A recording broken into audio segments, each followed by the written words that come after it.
A paz do Senhor Jesus, chegamos hoje à lição de número 8 do segundo trimestre de 2021. Nós estamos estudando dons espirituais e dons ministeriais, servindo a Deus e aos homens com poder extraordinário. A lição de hoje tem o seguinte tema: o ministério de evangelista. O que motiva alguém a entregar folhetos, a ir até a praça, a fazer cruzadas, a estar sempre pregando o evangelho com muito amor e com muita dedicação? É isso que nós vamos aprender. O que é o ministério de evangelista na lição de hoje? Também entender a missão dos 70, o que é grande comissão e definir então o que é o dom de evangelista segundo a palavra de Deus. Se você está aqui pela primeira vez, eu sou Edivan Campos, sou superintendente da Escola Bíblica Dominical aqui na Igreja Sede da Assembleia de Deus de Marília, congrego com o nosso pastor-presidente, pastor Irlande Mariano, e tecemos aqui um comentário acerca das lições bíblicas CPAD. Aqui embaixo tem um link muito importante de apoio, onde você recebe todos os nossos slides por e-mail. E se por acaso não chegar o e-mail, corre lá, entra no nosso grupo do Telegram, que também é um link de apoio que está nessa página, e aí você vai ter certeza que vai chegar ali no grupo do Telegram. E eu também vou ficar feliz que você recebeu os slides. Você é o nosso convidado para receber por e-mail ou entrar no nosso grupo do Telegram. Vamos então à lição de número 8, que está maravilhosa. A lição de número 8 tem o seguinte tema: o ministério de evangelista. Já passamos pelo dom ministerial de apóstolo, aquele que coloca a base, que fundamenta tudo em cima de Cristo, onde Cristo é a nossa base. E agora o profeta também, ele vai analisar se a base realmente não está quebrada, se não está torta. É aquele que vai apontar, é aquele que vai trazer algo direto do coração de Deus para o nosso coração. E agora nós temos o evangelista, que ele trabalha fora da igreja e também dentro da igreja. Nós vamos entender, à luz da Bíblia, como é fundamental o ministério de evangelista no meio da igreja. O nosso texto áureo, ele está em 2 Timóteo, capítulo 4, e o verso 5, do qual diz: mas tu, sê sóbrio em tudo, sofre as aflições, faze a obra de um evangelista, cumpre o teu ministério. Perceba que Paulo está enviando uma carta pastoral para Timóteo. Timóteo era um pastor, mas o dom ministerial que Deus deu a ele era o dom de evangelista, é o que entendemos nesse versículo. Perceba que há dirigentes de igreja que pastoreiam a igreja, mas tem o dom de evangelista ou o dom de mestre, ok? Nós já falamos disso nas aulas passadas. E a verdade prática diz assim: o evangelista proclama o pleno evangelho de Cristo com ousadia. É um arauto de Deus no mundo. A leitura bíblica em classe está em Atos, capítulo 8, verso 26 ao 35, em Efésios, capítulo 4, e o verso 11. Está em Efésios 4:11 porque ele está citando também o dom ministerial de evangelista. E Atos 8, 26, 35 está falando acerca de Filipe, que também tem o dom ministerial de evangelista. É o mais destacado na Bíblia para aprendermos acerca desse dom. O comentário da leitura bíblica eu fiz aqui de uma forma bem simples para a gente já entender logo no começo da aula o que é o dom de evangelista, ok?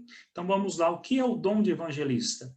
O dom de evangelista é a habilidade especial que Deus dá a certos membros do corpo de Cristo para compartilhar o evangelho com os incrédulos de tal forma que homens e mulheres se tornem discípulos de Jesus e membros responsáveis do corpo de Cristo. E também treina novos discípulos para evangelizar. Perceba que ele trabalha dentro da igreja e também fora da igreja. Ele traz e também dentro da igreja ele faz discípulos também para sair, para trazer mais pessoas para dentro da igreja. O nosso ponto central diz assim: O evangelista é, por excelência, o portador das boas novas. A introdução diz assim: o ministério de evangelista é dado por Deus à igreja como um dom valioso. Temos de Jesus a ordem para pregar o evangelho em sua multiforme sabedoria. Deus dispõe para a igreja o poder necessário para proclamá-lo com ousadia.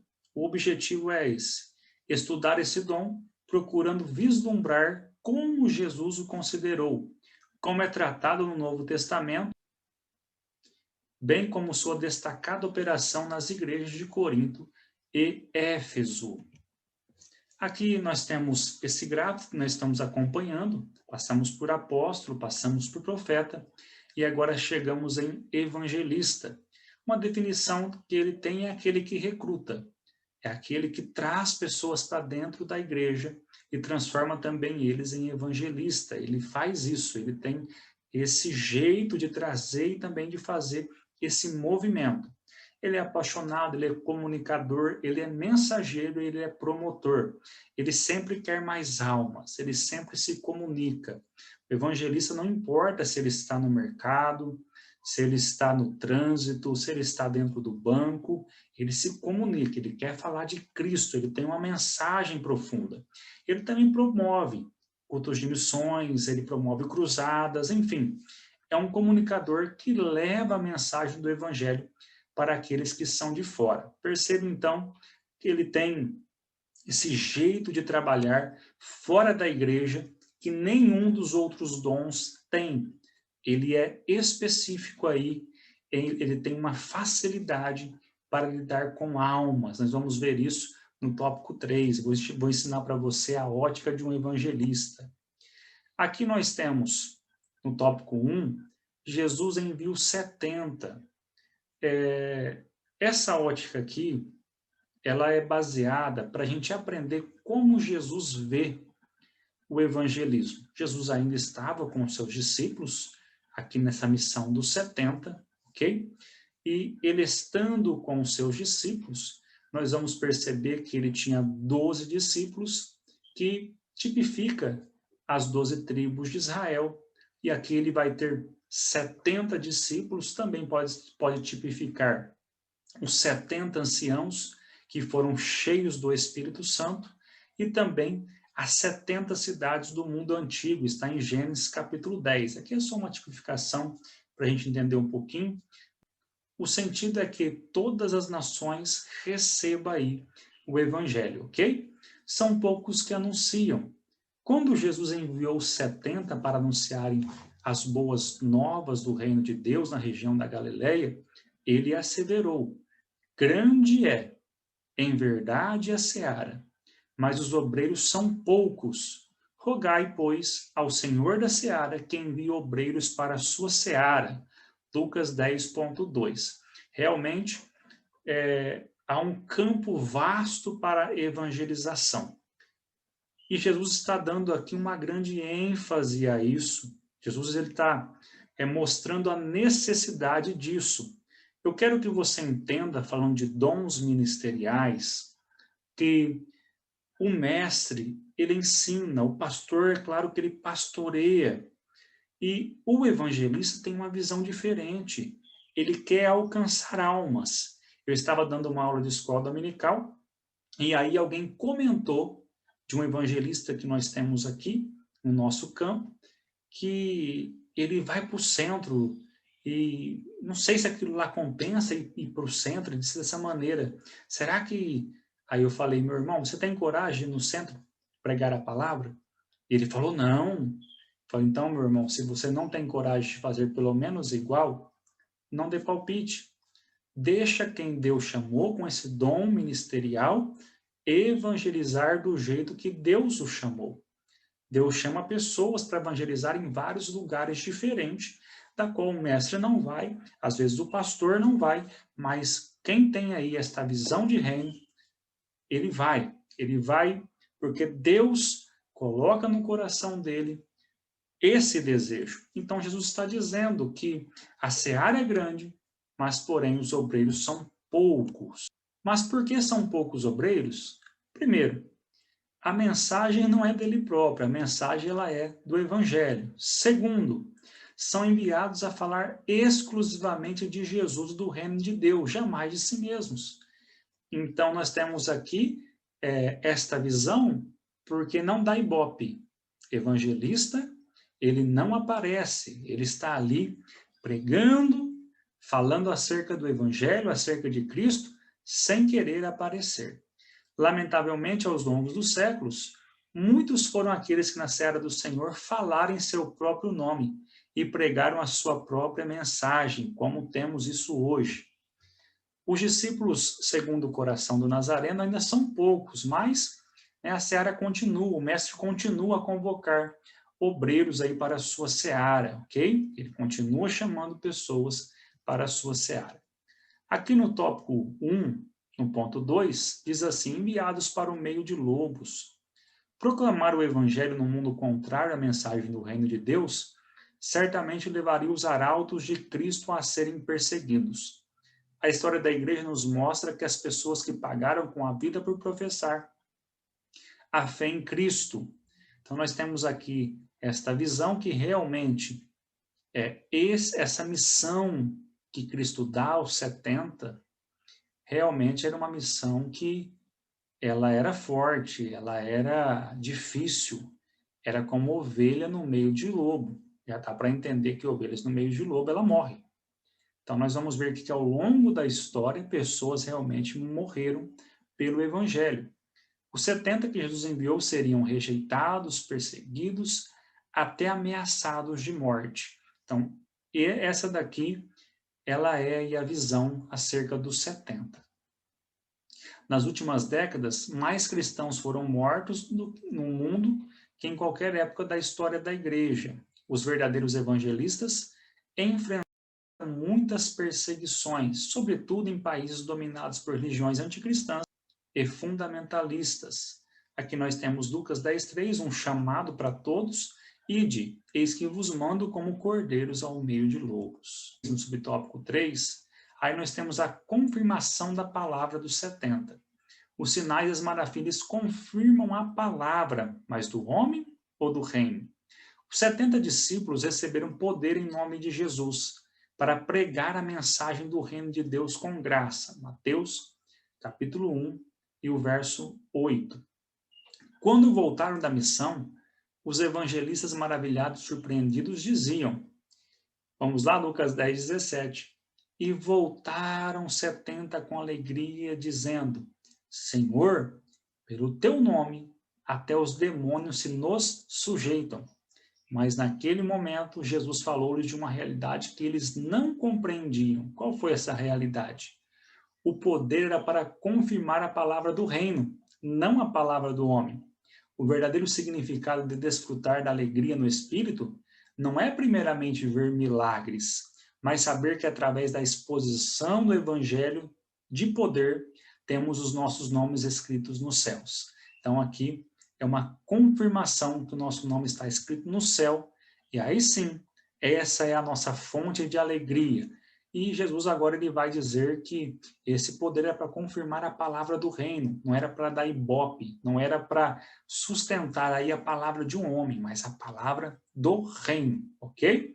Aí Lucas 10:20, mas não vos alegreis porque se vos sujeitam os espíritos, alegrai-vos antes por estarem os vossos nomes escritos nos céus. Então nós temos aqui a visão dos 70.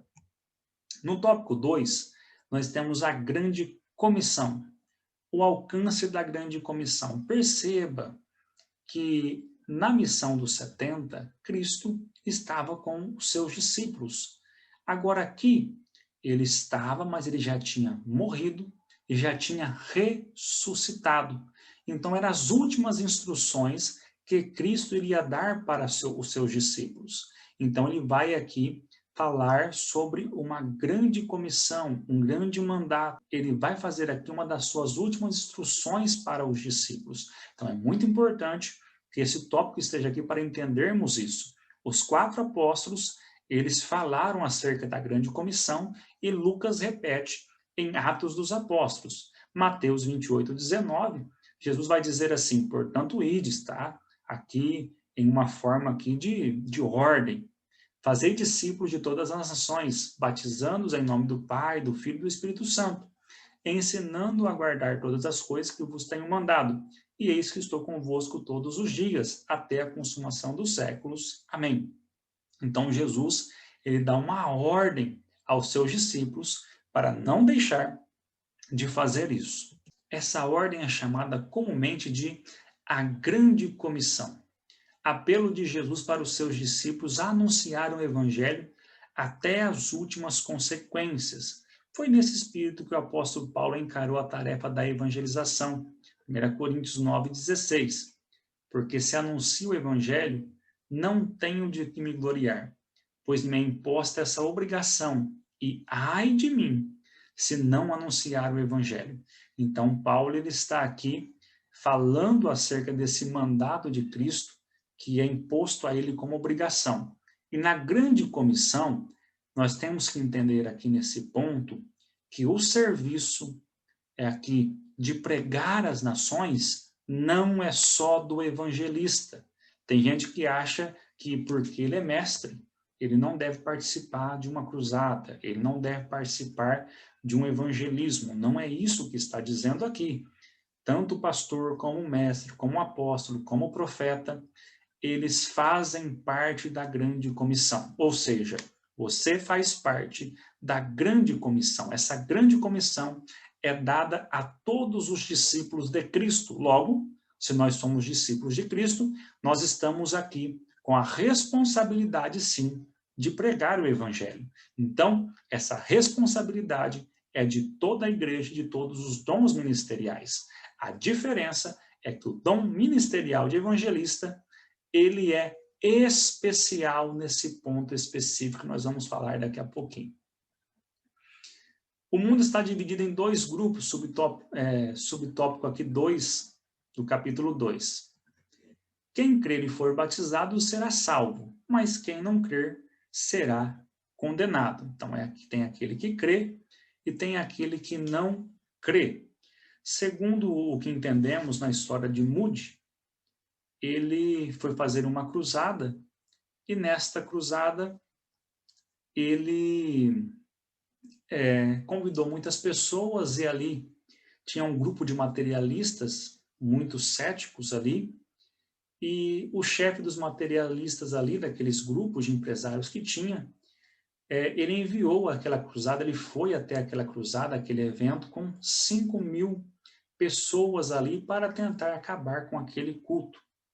E Moody, ele começa o culto ali com Deuteronômio 32, 31, que ele diz assim, a rocha deles não é como a nossa rocha.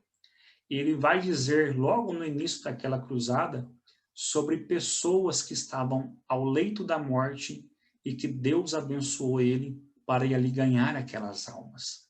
Então, depois que ele começa aquele culto com este sermão, ele canta um hino e ele pede para abrir as portas. Para as pessoas que estão ali, que querem ir embora, pode ir embora. E a glória do Senhor estava naquele lugar e ninguém saiu daquele salão, todos se sentaram ali. E é interessante que eu anotei aqui que a mensagem pregada naquele dia tinha 4 palavras como tema. Recebei, crede, confiai e aceitai. Que foram 8 dias de cruzada e, de uma forma muito simples, ele fez um apelo ali dizendo onde estão aqueles que querem receber? E ali começou com 50 almas. Onde estão aqueles que querem crer? E ali já aumentou as almas.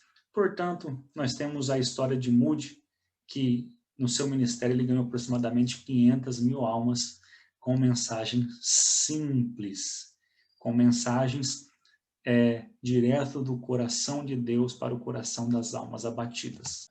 O mundo está dividido em 2 grupos acerca da salvação. Os evangelhos não se preocupam com nacionalidade, raça, sexo ou condição socioeconômica do homem. Aqui nós temos a citação de Gálatas 3:28, que nós não devemos escolher para quem pregar. Independente da sua raça, do seu sexo, nós temos que pregar a todos da sua situação econômica, A igreja foi chamada para pregar o evangelho a todos. E aqui nós temos mais uma expressão, que toda a humanidade é carente da graça de Deus e precisa decidir o seu futuro eterno, crendo ou não no evangelho. Não há um justo sequer, ok?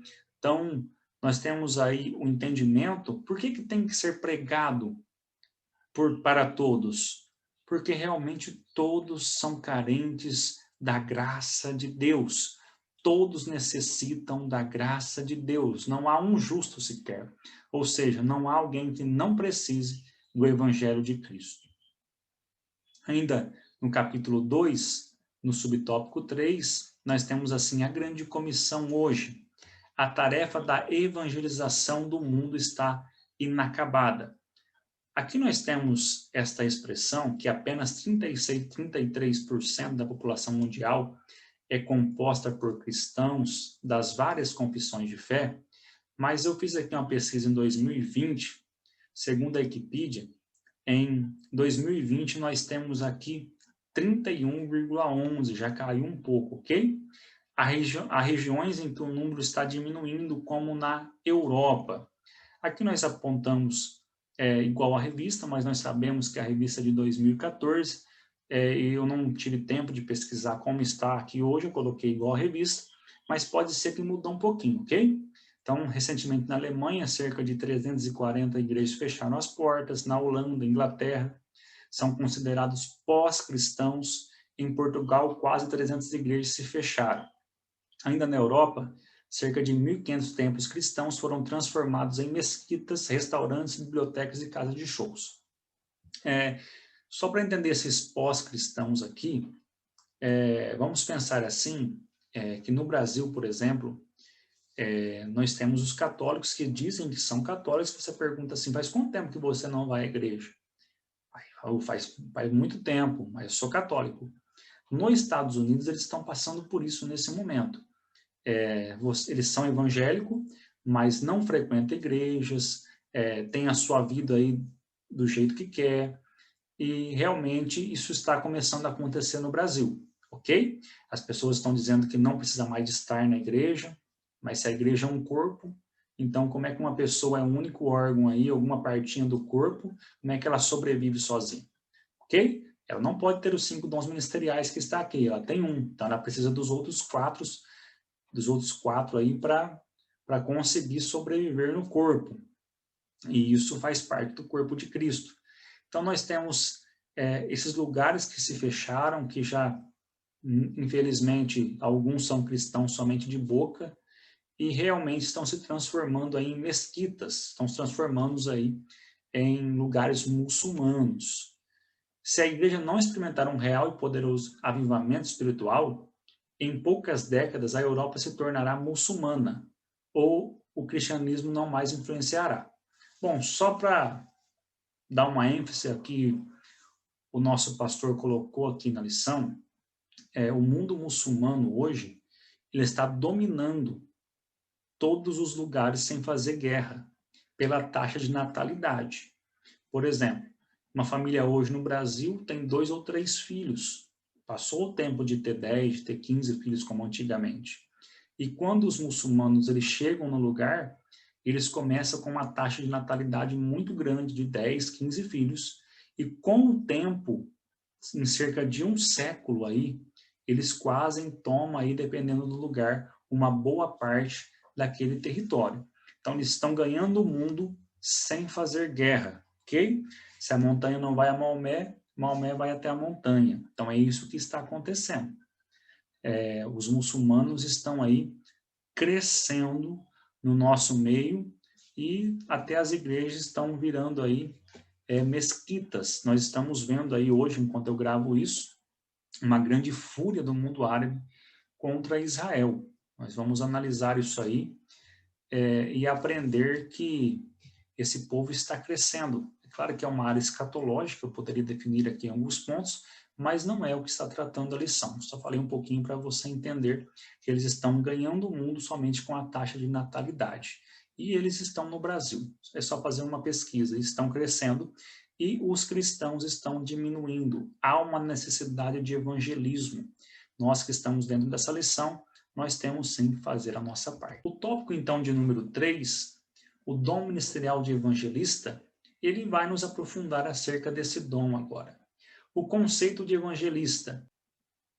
O termo evangelista deriva do verbo grego, evangelizo, transmitir boas novas do evangelho.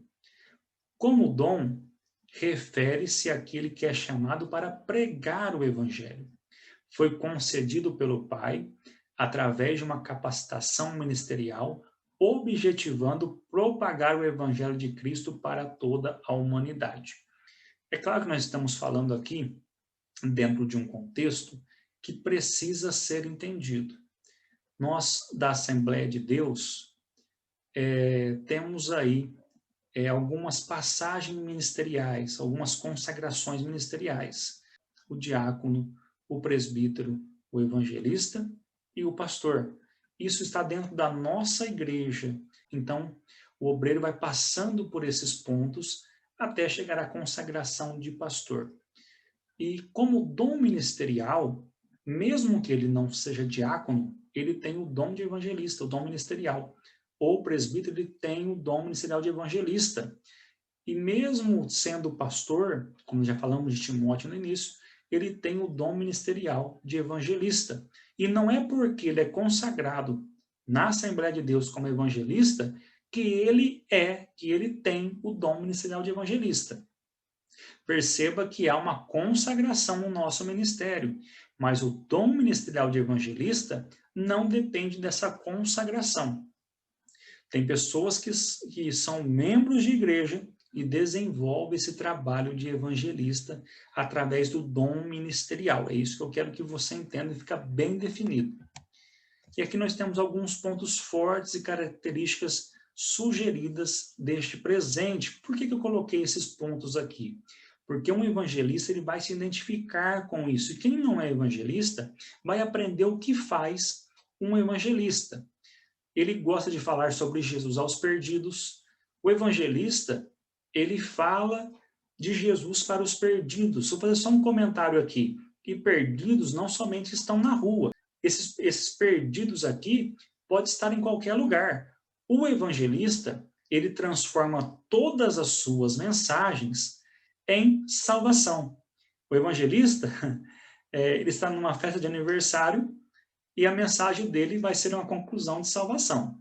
O evangelista está num casamento e ele vai fazer a mensagem de salvação. O evangelista, em qualquer lugar que ele esteja, ele vai finalizar a sua mensagem de salvação. Depois eu só vou dar uma passagem rápida por aqui, mas nós temos que abrir a nossa mente que o evangelista, o prazer dele é ganhar almas. Então, em qualquer oportunidade para ele, qualquer uma, é oportunidade de falar de salvação. Eu vou até dar um conselho para você. Se você tiver alguma influência sobre culto na sua igreja, você é um pastor, você está dirigindo algum culto, analisa quem é evangelista na sua igreja. E no final do culto, pede para ele fazer o apelo. Porque com 3 palavras, com 4 palavras, ele vai tocar o coração do ouvinte e almas vão aceitar Jesus. O evangelista fazendo o apelo, ele é muito diferente do mestre, do apóstolo, do pastor. Ele realmente tem ali um jeito, algo que queima dentro dele. Ele enxerga ali a necessidade das almas e Deus, através da sua palavra, toca naquelas almas, ok? Então, ele é muito útil para levar os outros a crer em Cristo como Salvador. Tem um peso pelos perdidos, gosta de estar com os incrédulos a fim de compartilhar o evangelho, é capaz de persuadir as pessoas a tomarem decisões, capaz de sentir quando uma pessoa não conhece Jesus Cristo e ter compaixão por essa pessoa, sente uma vida chamando para o ministério evangelístico, gosta de se equipar com a memorização da palavra, gosta de conhecer e se conectar com novas pessoas, capacidade de compartilhar efetivamente com outros histórias encorajadoras da obra de Deus em suas próprias vidas. Eu coloquei aqui que ele memoriza a palavra, porque ele não ensina a palavra, ele prega a palavra. É diferente. Ele não está preocupado ali em trazer os pormenores. Ele está preocupado em memorizar e soltar a palavra porque ele é um pregador da palavra para aqueles que precisam ouvir a palavra. Nesse slide eu coloquei para você entender a ótica, o óculos de um evangelista. Essa ótica, ela é baseada em amor e compaixão. Preste muita atenção. Porque Deus amou o mundo de tal maneira. Então, o que fez Deus enviar Jesus para a Terra foi o amor. O que movimenta a vida do evangelista é o amor. O evangelista, ele tem um amor por almas. O coração dele é um coração de compaixão. Você pode observar que Cristo, ele teve compaixão de pessoas cansadas, dispersas, ele vê ovelhas como sem pastor. Então, o evangelista, ele tem esse óculos de amor e compaixão. Ele é movido por amor. O que faz ele ir ao centro pregar, o que faz ele entregar um folhetinho, não é como os outros ministérios fazem, que às vezes é para tirar uma foto, é para entregar uma marmitex e sair bonitinho no Facebook. O evangelista não é esse. Ele está no hospital, ele está na cadeia, ele está no centro. Independente se alguém vai ver ele ou não, ele não está preocupado, como nós já falamos aqui, em levar a mensagem dele. Ele ama almas, o coração dele queima por almas, ele sente o amor nessa ótica. Ele não consegue ver uma pessoa ali e entender que aquela pessoa ela pode ir para o inferno, que essa pessoa ela pode perder a sua salvação, que essa pessoa possa continuar com aquela vida de miséria. Então ele tem compaixão. Ele sente no seu coração o desejo de falar com essas almas, o desejo de trazer essas almas para Cristo. Então, essa é a ótica do evangelista. Se alguém não tem essa ótica, ele não pode ser evangelista, porque o evangelista ama, ele tem compaixão, ele tem empatia. O que move ele a entregar um folhetinho não é status, é amor. O que move ele a colocar uma caixa de som na rua e pregar o evangelho não é status, é amor. Então, ele é movido por amor e compaixão. Eu admiro o evangelista. Quem tem um dom ministerial de evangelista, esse dom aqui, ele é maravilhoso. Que Deus abençoe você, evangelista. Que Deus prospere o seu trabalho. E aqui nós temos o papel do evangelista. O evangelista é, por excelência, o pregador das boas novas de salvação. Através das suas mensagens, vidas são alcançadas e conduzidas a Deus. Muitas vezes o evangelista torna-se um plantador de igrejas, como tem ocorrido em diversos lugares do Brasil e pelo mundo afora. Um evangelista cheio da graça de Deus poderá tocar corações com a mensagem do evangelho, de modo tão convincente que leva o povo a crer e atacar as boas novas da salvação e ao Salvador Jesus. Então nós temos aqui um fundamento aí do papel do evangelista. E a finalidade do ministério de evangelista? Finalidade: preparar os santos do Senhor para uma vida de serviço cristão, bem como a edificação do corpo de Cristo. E aqui nós temos Efésios 2:20 e ao 22. Então nós temos aí essa junção de apóstolo, profeta e evangelista. Enquanto o apóstolo coloca a base, enquanto o profeta analisa, o evangelista corre lá para trazer pessoas ali para aquele fundamento. Então, nós temos sim que entender que o evangelista, ele prepara pessoas para o serviço cristão. Se você quiser aí, na sua igreja, identificar evangelistas, marca um domingo depois da escola dominical para ir evangelizar. Naquele grupo de 100 pessoas, vai ter 5, vai ter 10, vai ter 20 que vai levantar a mão e vai dizer, eu vou. Esses dias chegou um evangelista na nossa escola dominical, a nossa aula começa às 9 horas em ponto, ele chegou 10 horas. Né? E aí ele chegou, olhou para mim e falou, não fala não que eu estava evangelizando, eu estava lá no centro. Eu falei, amém, meu querido, fique em paz.